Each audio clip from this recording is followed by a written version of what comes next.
Salam alaikum à tous. Seconde vidéo sur la chaîne. Encore une fois, je reprends l'e-book que je suis en train de rédiger. Ça fait longtemps que j'ai arrêté de le rédiger. J'essaie de trouver la motivation pour me motiver. Honnêtement, abonnez-vous. C'est le nombre d'abonnés, je pense, qui va me motiver à faire cet e-book bien précis, bien détaillé. Là, pour l'instant, c'est la question à 1 million, j'ai envie de dire, en France et en Europe, sur comment acheter sa maison en France sans intérêt. Ça, c'est une question que je pense que tout le monde se pose à un certain âge. Il y a plusieurs écoles, plusieurs interprétations, etc. Pourquoi c'est intéressant d'acheter sa maison? Si c'est intéressant d'acheter... Bon, déjà, il y a le côté sécurité. Enfin, c'est la tranquillité d'esprit, voilà, on est propriétaire et on sait qu'on a toujours un endroit quelque part où on peut résider. C'est aussi, en fait, financièrement parlant, c'est aussi un placement assez intéressant. Puisque sur 20 ans, sur 20 ans en France, les maisons ont fait fois 2,5. Donc une maison achetée 100 000 euros, sur 20 ans, elle vaut après 250 000 euros. Et comme c'est la résidence principale, on ne paye pas d'impôt sur la plus-value. Donc c'est euh, 250 000 euros, donc 150 000 euros de plus net lorsqu'on revend sa maison. Donc c'est vraiment, honnêtement, c'est sur tous les plans, j'ai envie de dire, c'est intéressant, à moins qu'on ait des projets, on pense partir à l'étranger ou on pense déménager, on pense quitter la ville, etc. Ça, bien sûr, il faut le prendre en compte et parfois c'est mieux de rester locataire, mais lorsqu'on est installé quelque part, c'est vraiment quelque chose de, de dur à ne pas envisager. Alors, on va rentrer dans le vif. Alors, étape numéro un, enfin pas étape numéro un, solution numéro un,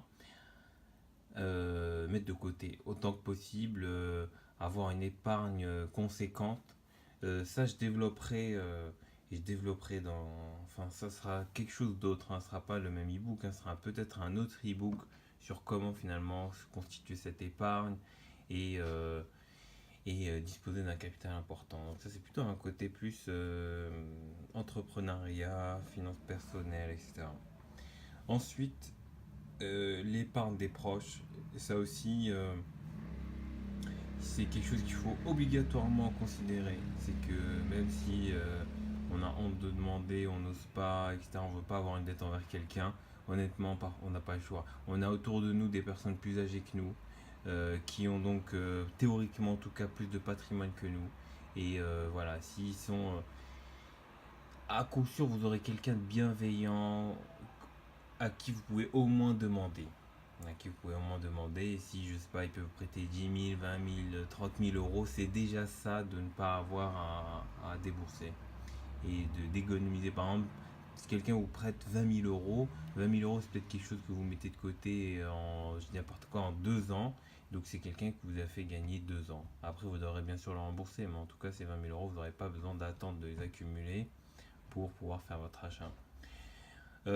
Ensuite, on a le prêt à taux zéro. Ça, je vais en revenir après, parce que j'ai une solution un peu innovante à vous proposer. Alors, on va passer plutôt au logement social. Euh, le logement social, c'est un moyen facile de devenir propriétaire. En fait, lorsqu'on est éligible, c'est-à-dire lorsqu'on a nos ressources sont faibles, euh, on a, euh, on a une décote finalement sur le logement. Il coûte moins cher que le reste des logements de la ville.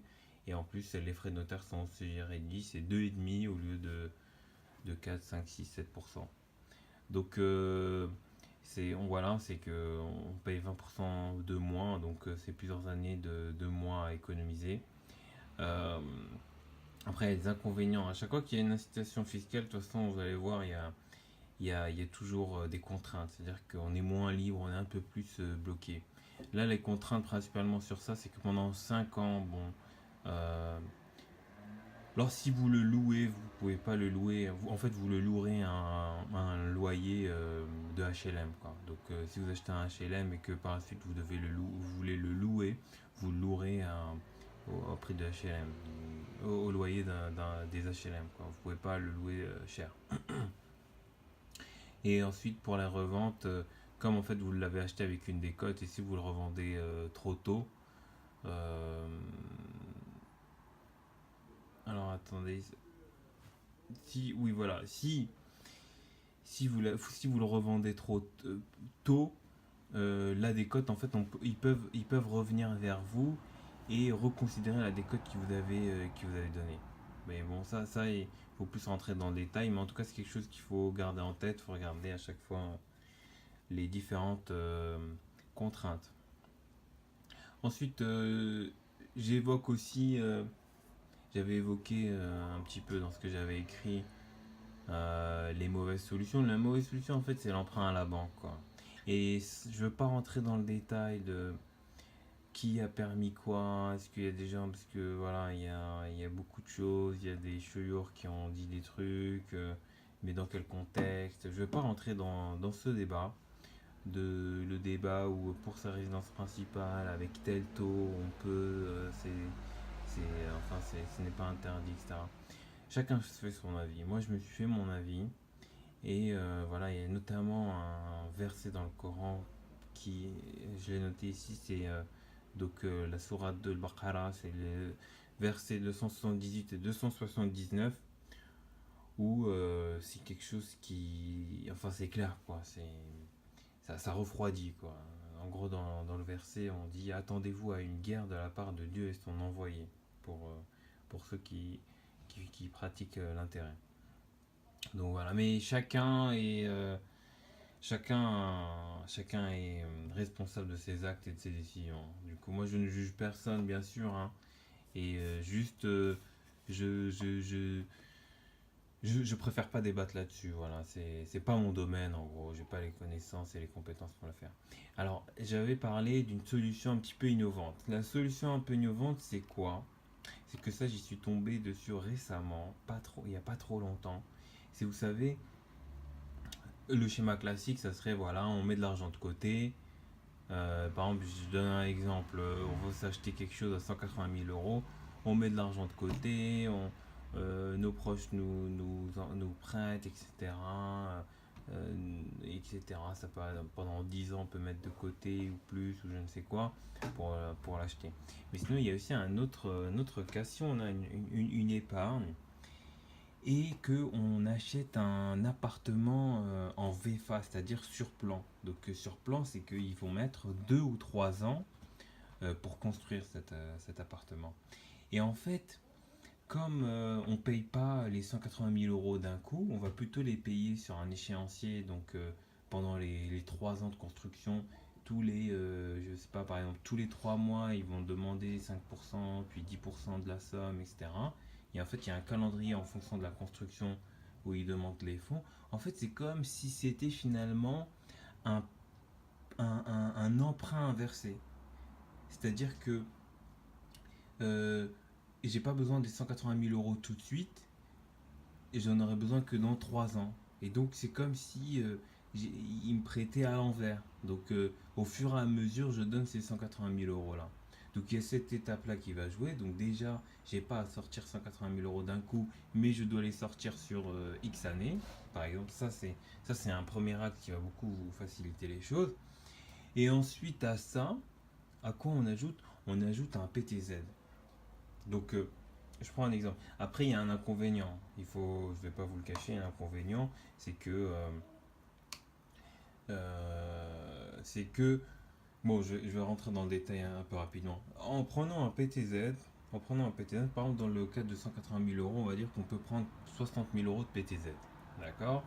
Donc, si je prends une hypothèse simple, 60 000 euros, on va dire qu'on a mis de côté 60 000 euros et que on prend, on souscrit un PTZ de 60 000 euros.